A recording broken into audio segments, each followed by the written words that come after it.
तमिलनाडु की द्रविड़ राजनीति का वो अवैध किला जहां दशकों से सिर्फ दो ही रंगों का राज था, आज उस किले की दीवारों में ऐसी दरारें आई हैं, दिल्ली तक सियासी भूकंप महसूस किया जा रहा है। तमिलनाडु की राजनीति में विजय का उदय हुआ, जिसने न सिर्फ चुनावी मैदान जीता बल्कि सालों पुराने गठबंधन को भी ताश के पत्तों की तरह बिखेर दिया। इस बीच टीवी के प्रमुख विजय ने राजभवन पहुंचकर सरकार बनाने का दावा पेश कर दिया है। खबर लेकिन सिर्फ इतनी ही नहीं, खबर ये भी है कि इस विजय के तूफान ने इंडी अलायंस को तमिलनाडु की जड़ों से हिला दिया है। सियासत के समंदर में नया तूफान उठा, पुराने रिश्तों का हर पन्ना आज फटा। तमिलनाडु में अब विजय का है निशान, कल जो साथी थे आज उनके बीच है रेगिस्तान।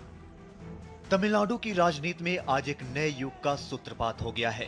पर्दे के नायक से जननायक बने टीवी के प्रमुख विजय ने शुक्रवार को राज्यपाल से मुलाकात कर राज्य में नई सरकार गठन का आधिकारिक दावा पेश कर दिया।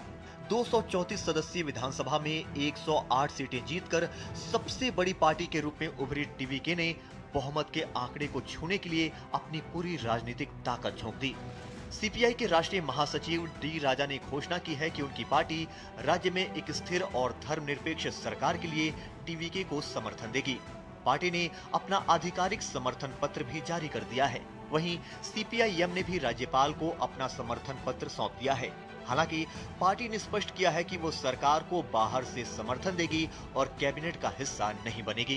कांग्रेस पहले ही अपने 5 विधायकों के साथ विजय के पक्ष में खड़ी हो चुकी है। वहीं वीसीके के भी साथ आने की खबरों ने विजय की राह आसान कर दी है। जैसे ही विजय के राज्यपाल से मिलने और समर्थन पत्र सौंपे जाने की खबर बाहर आई, टीवी के हेडक्वार्टर के बाहर दिवाली जैसा माहौल हो गया। हजारों की संख्या में जुटे समर्थक थलापति थलापति के नारों के साथ ढोल नगाड़ों पर झूम उठे। तमिलनाडु में आए चुनावी नतीजों के बाद दिल्ली तक हलचल तेज हो गई है। विजय की पार्टी टीवीके को कांग्रेस द्वारा समर्थन देने के बाद डीएमके सांसद कन्नीमोई करुणानिधि ने लोकसभा अध्यक्ष को एक पत्र लिखकर सनसनी फैला दी है।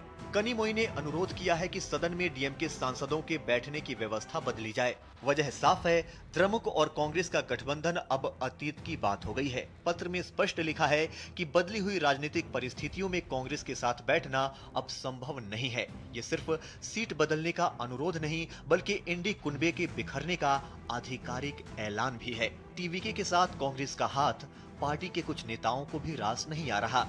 वरिष्ठ नेता मणिशंकर अय्यर ने इस फैसले को अवसरवाद करार देते हुए इसे बेहद खराब बताया है। In November 1925, Mahatma Gandhi laid down the injunction in his Gujarati magazine Navjeevan that Swaraj should mean government by morality. And it is this injunction that has been violated by the Congress party in the recent decision to jump ship and join the TVK. Such politics of expediency is not the way forward. पर्दे पर नायक की भूमिका निभाने वाले विजय अब जननायक बनकर लोकतंत्र की सबसे बड़ी परीक्षा के लिए तैयार हैं। वहीं द्रविड़ किलों की दरारें बता रही हैं कि थलापति का तूफान इंडी गठबंधन को खत्म करते नजर आ रहा है।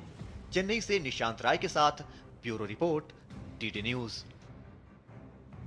तो उधर केरल में जीत के बाद कांग्रेस के सामने सबसे